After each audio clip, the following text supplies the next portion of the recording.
My name's Dan Scarp. I think I officially joined the Dark Clouds in 2014. Been standing with them since 2012 though. I'm David Martin. I've been a Dark Cloud since 2013. I joined Dark Clouds before I started standing with them, because I just like what they're about and I just want to be a part of it. We kind of relaunched the Tifo committee this year. We did some stuff last year. There's a lot of personnel change there, and I took over before this season started and said, let's relaunch it, and framed this entire year as essentially a soft launch.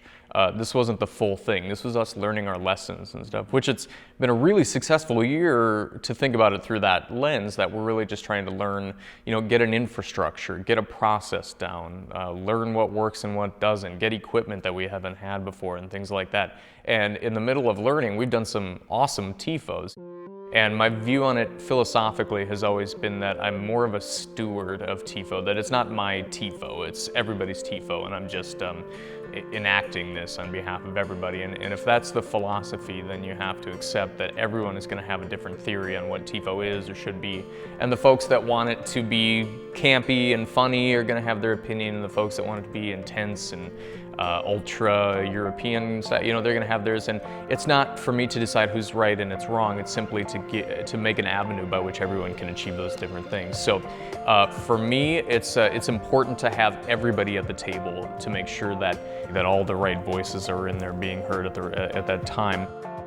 That's what I think about it. Like, it has to be that way, and I think that you put egos aside and you say we're all trying to work toward one specific end, and we've tried to structure the committee and the volunteerism that way. We've had a lot of success doing it, and I think that we've kind of hopefully helped to lead the way for all of it as an entirety to start saying, yeah, we can all work together and get along and find ways that we can have our particular vision of this brought to realization.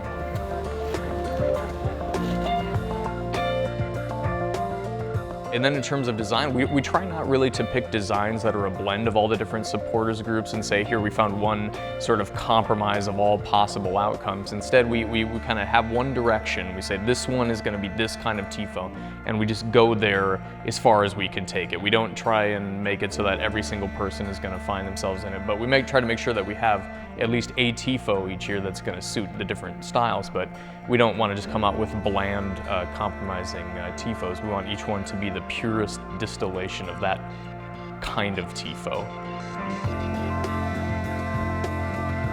So once we have an idea and we kind of flesh out what exactly it is that we want to portray, oftentimes it gets passed off to me at that point or another designer when we start doing rough drafts that then get passed around all of the supporters groups.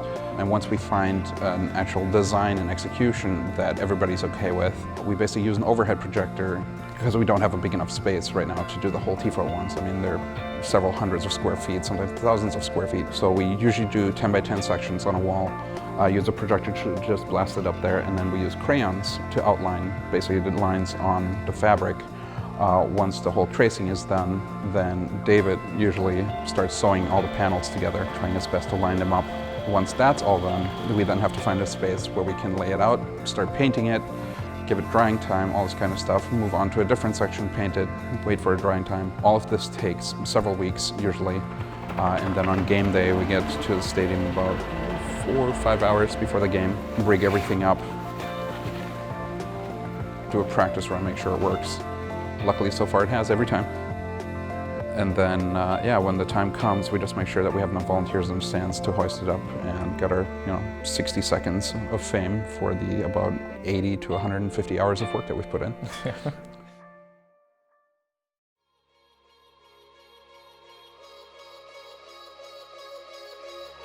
It's a relief more than anything.